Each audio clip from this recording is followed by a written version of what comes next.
Bonjour à tous, aujourd'hui je vous propose donc l'ESA, l'école de santé des armées, c'est le sujet 2020, et on est donc sur les questions QCM 5 à 8. Voilà, le principe, pas de calculatrice, une seule donc des 4 affirmations est exacte, et dans ce genre de concours, on ne justifie pas. Voilà, donc nous évidemment, on va expliquer. Donc on est parti, première question. Le nombre de solutions dans R de l'équation x plus sinus x égale 1, c'est donc 0, une infinité, 1 ou 2.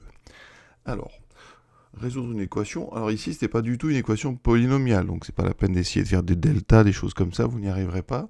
Ça n'est pas possible. Donc, on peut faire ça de deux façons. Tout d'abord, on peut étudier la fonction f de x, la fonction qui a x associé, donc x plus sinus x. D'accord ? Et essayer de voir un petit peu ces variations et regarder ce qui peut se passer. Est-ce que ça peut faire 1, combien de fois? Donc on va la dériver. Alors c'est une somme de deux fonctions de référence. Ça fait 1 plus cosinus x. D'accord? Alors, cette dérivée elle est supérieure ou égale à 0 parce que cosinus c'est entre moins 1 et 1. D'accord? Donc, de façon évidente, c'est supérieur ou égal à 0. Et ça s'annule uniquement. Cette dérivée, elle peut s'annuler. Alors, quand est-ce qu'elle s'annule? Donc f' de x égale 0. Ça veut dire que cosinus x égale moins 1 sur le cercle. Vous savez que cos égale moins 1, on est à gauche, donc en même position que pi. Conclusion, x, c'est donc pi plus 2kpi, avec k un nombre entier relatif. Autrement dit, la dérivée s'annule sur des points uniquement isolés. Conclusion, f est quand même strictement croissante. Et ça, c'est intéressant d'avoir une fonction strictement croissante. Parce que, corollaire du terme des valeurs intermédiaires, à une équation f de x égale quelque chose, vous aurez au maximum déjà une solution. Alors, on va quand même regarder rapidement, parce que étude strictement croissante. Donc, quelles que soient les limites, vous aurez à chaque fois qu'une valeur est atteinte, elle n'est atteinte qu'une fois. Et je trouve que x plus sinus x égale 1, est-ce qu'on a une solution évidente? Ben non. Alors, oui, c'est pas évident quand même cet exercice, parce que maintenant, il va falloir essayer d'aller la chercher, cette solution. Donc, on va quand même avoir besoin, effectivement, de quelques valeurs. Donc, est-ce que 1 est atteint? On va prendre, par exemple, on prend l'image de 2pi. L'image de 2pi pour cette fonction, ça fait 2pi plus sinus 2pi, donc ça fait 2pi. Donc, ça veut dire qu'il y a quelqu'un ici, 2pi, dont l'image est 2pi. On fait f de moins 2pi, ça fait moins 2pi. Donc, vous voyez qu'ici, on a une fonction strictement croissante, qui atteint des valeurs négatives, mais qui atteint aussi des valeurs positives. Donc, corollaire du TVI, il y a un endroit et un seul endroit ici où vous allez atteindre 0.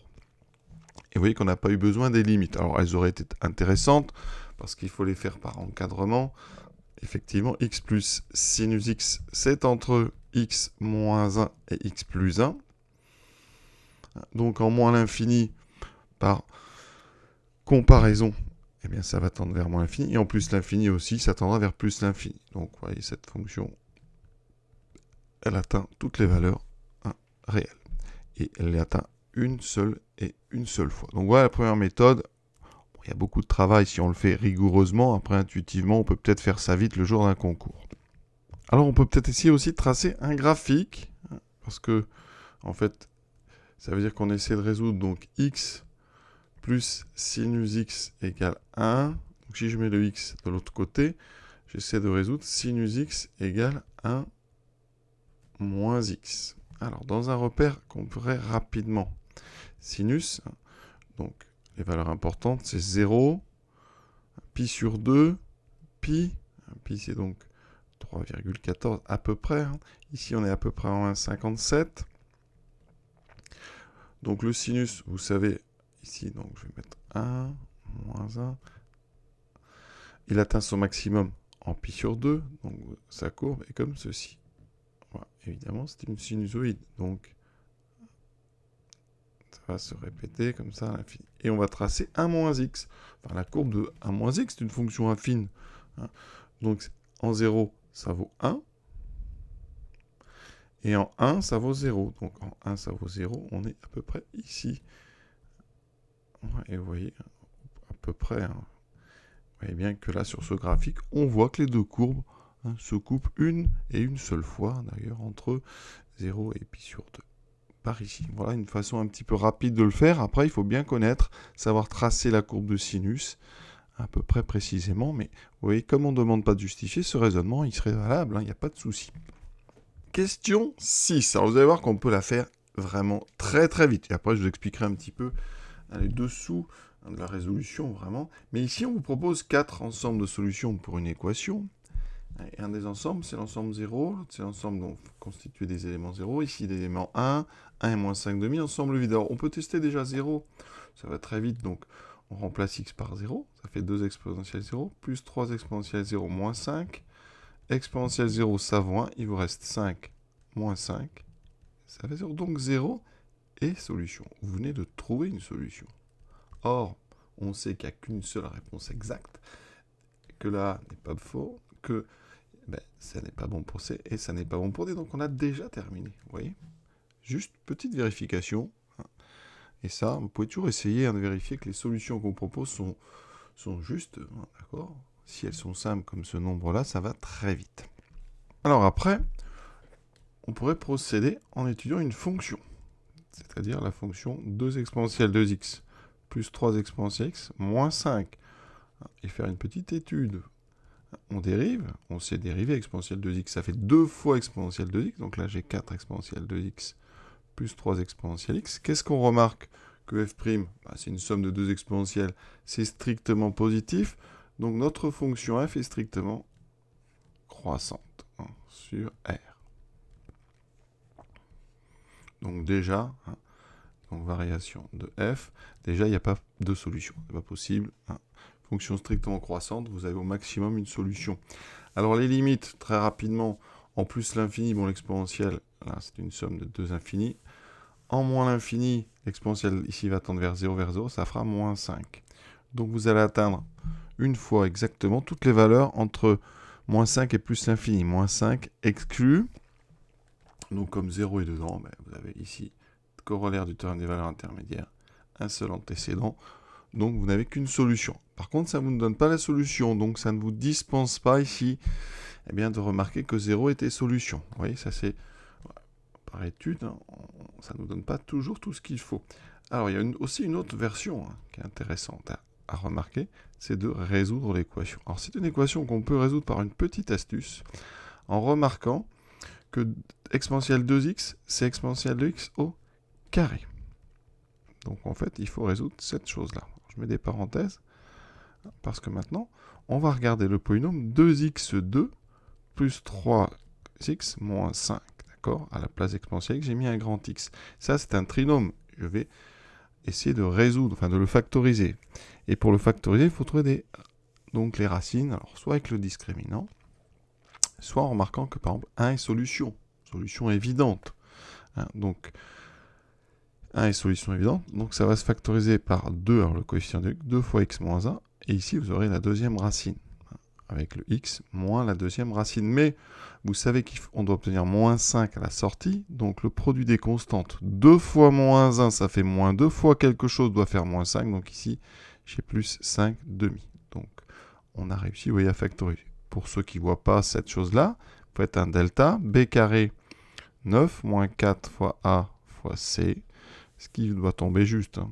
Donc, plus 20, 80, donc ici 4 fois 5, donc 20 fois 2, 40, et 9, 49. C'est un carré, donc 2 racines. Grand x1 moins b, moins 7 sur 4, moins 5 demi, parfait. Et x2, moins 3 plus 7 sur 4, ça fait bien 1. Donc on retrouve cette factorisation qui va nous permettre de factoriser notre équation ici en 2 fois exponentielle x moins 1 fois exponentielle x plus 5 demi égale 0. Et là, vous avez une équation produit.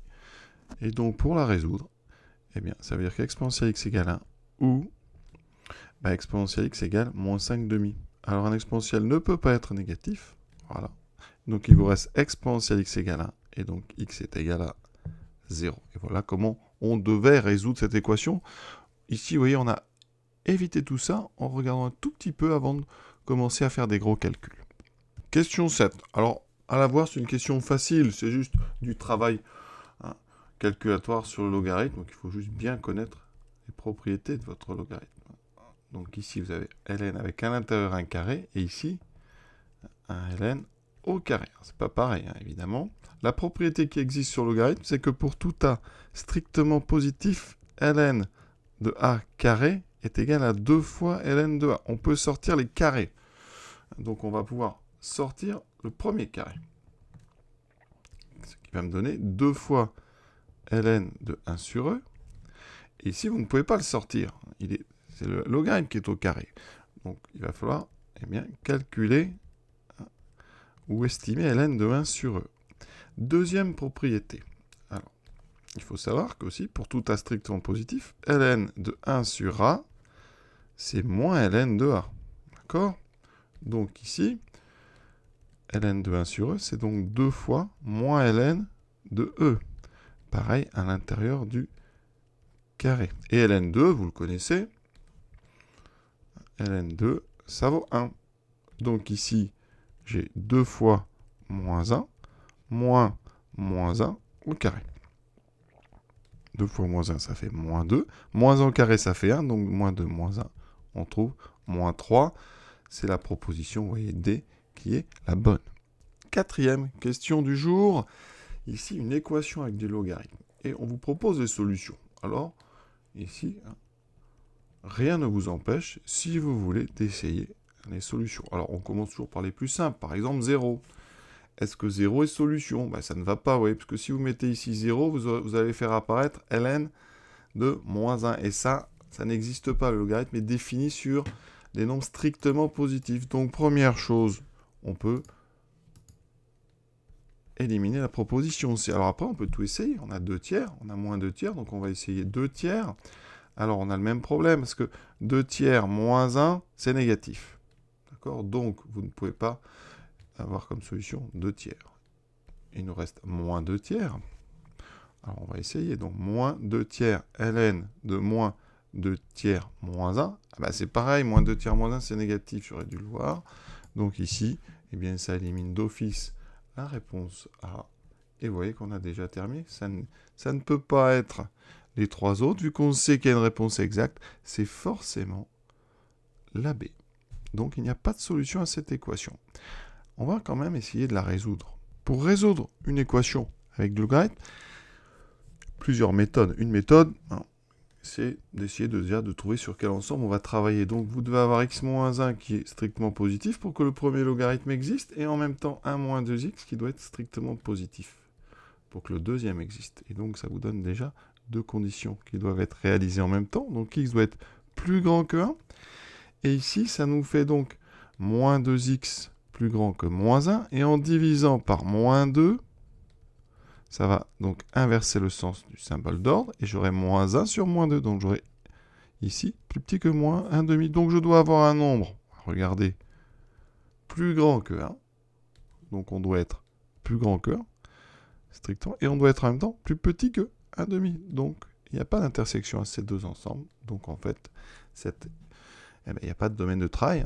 Il n'y a pas de valeur possible de x qu'on puisse même remplacer à la fois dans les deux. Donc, voilà pourquoi nous n'avons pas de solution. Parce qu'il n'y a même pas de domaine de travail. En tout cas, ce domaine est vide. Conclusion, vous voyez qu'il faut toujours comme ça essayer. Quand on vous propose des solutions, ça vaut le coup quand même d'essayer ces solutions dans l'équation.